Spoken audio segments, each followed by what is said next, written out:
The Rhinoceros is one of the most formidable builds in the game. Though they may not be the largest, fastest, or smartest builds in the current meta, they're undoubtedly top 5 when it comes to raw power and defense. Their most iconic feature, their massive, fearsome horn, has a wide variety of uses both in and out of combat.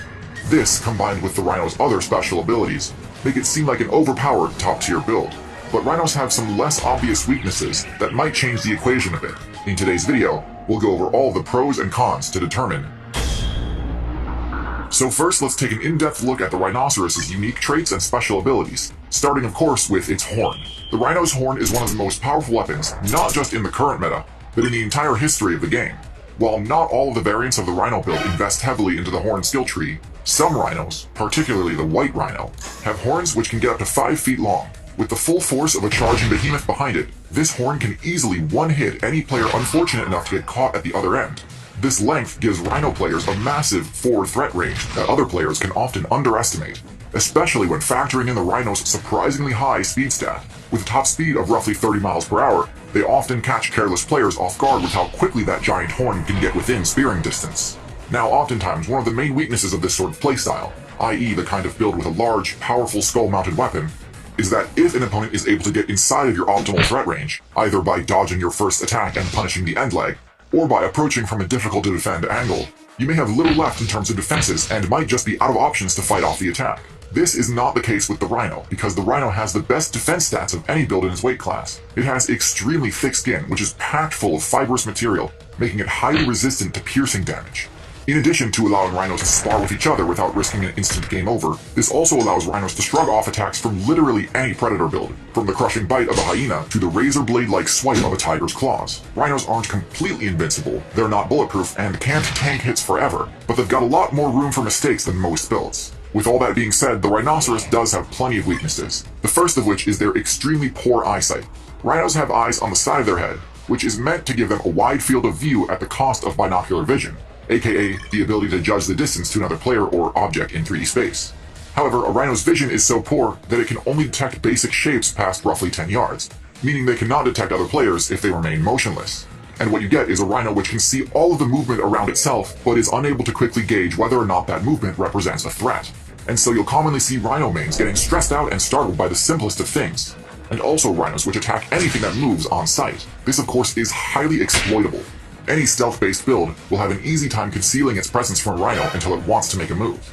But this vulnerability is also easily exploited by intelligence-based builds, such as the human or the elephant. By tactically using items or team strategies, high-intelligence builds can easily distract or kite a Rhinoceros into doing exactly what they wanted. Whether it be to force a Rhino to retreat from a fight that it could have won, or bait the Rhinoceros into a trap. This lack of ability to discern friend from foe means the Rhino's potential allies may not be willing to allow a Rhino to join their party, since the Rhino may accidentally target a party member with an attack if it feels threatened. Thankfully, there is one build which does make for a willing and effective team combo with the Rhino, and that is the Oxpecker. Oxpecker birds provide their allies with a low-grade parasite resistance buff, which is an important perk given how OP the Tick build is in the current meta. But more importantly for the Rhino, the Oxpecker can essentially function as the allies' third eye, watching their party members back and alerting them of any approaching enemies. And because the Oxpeckers are so small and agile, they're not really at risk of being attacked by an overly aggressive Rhino.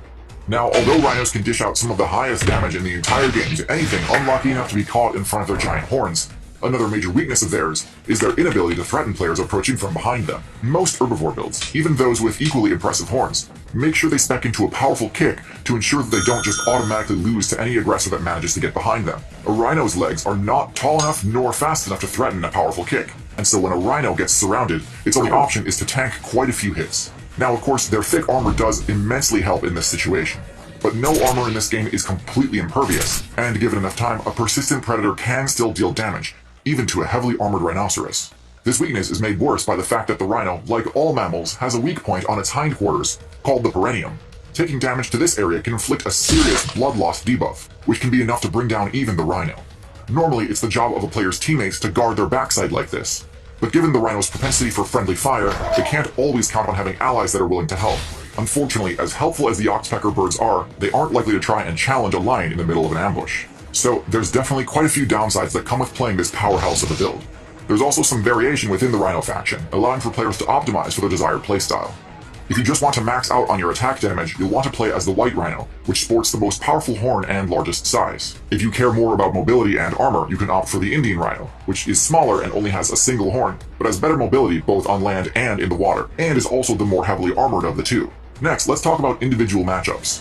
First, big cats. Rhinos have essentially nothing to fear from the Felid build. Sharp as their claws might be, they simply aren't powerful enough to penetrate a rhino's armor. Big cats kill with a strangling bite to the throat, and there's basically zero chance of this attack strategy working against a rhino, especially seeing as any attempt at this would put them right in range of a rhino's primary attack. Next, elephants. Rhinos are one of the few builds which actually can genuinely threaten serious damage against an elephant. Elephants don't have anywhere near as much armor as a rhino, so even a direct 1v1, the rhino's horn is likely to outdamage the elephant's tusks, if the rhino can manage to get within range. Unfortunately, the elephant has two major advantages over the rhino. The first is its range. The elephant's tusks outrange the rhino's horn, so even though the elephant's DPS is lower than the rhino's, the elephant's tusks can push the rhino out of range and prevent it from being able to put its horn to work. The second advantage is its intelligence. Elephants are especially adept at exploiting the rhino's lower intelligence and poor eyesight. By throwing objects towards a rhino, elephants can easily induce the frightened status condition in a rhino, causing the rhino to forfeit a fight it potentially could have stood a solid chance in had it held its ground. To be fair, it's not the worst indictment to have a losing matchup against an elephant. Hardly anything has a favorable matchup against them. But it's unfortunate that if the rhino didn't have these weaknesses, it actually would have a solid matchup against the elephant, despite the size difference. Next, the hippopotamus. Hippos and rhinos are very similar in terms of their base stats. They're very similar in size, roughly equivalent in their base movement speed, and each can dish out incredible damage. The hippo has higher base HP, but significantly less armor. This is by far the most even matchup on this list, and a confrontation can easily go either way. The rhino's susceptibility to intimidation does cause it to sometimes back down from fights it probably could win, but there are also plenty of cases of overly aggressive hippos getting hard punished for approaching too carelessly. Hyenas. As mentioned before, although the rhino does have excellent armor, the only predator that even realistically has a shot at inflicting damage to them would be the hyena, which packs one of the strongest bite forces anything a rhino could ever encounter, second only to the crocodile. It's still extremely rare for a pack of hyenas to bring down a rhino, but by persistently chipping away at the rhino's rear weak point, it can happen.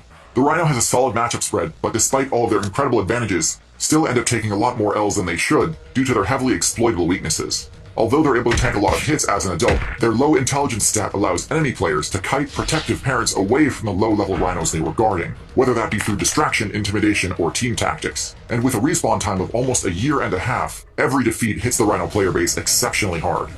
The rhino build is quite powerful, but I actually think it's a bit over-invested in its combat stats at the cost of its own efficiency. This is likely because the rhino build was originally meant for much colder climates, where larger size was also simply an efficient design choice to provide the player with a cold resistance buff. During the Ice Age, the ancient variants of the rhino, such as the woolly rhinoceros, absolutely needed this extra bulk in order to fight off powerful threats, like the short-faced bear and cave hyena.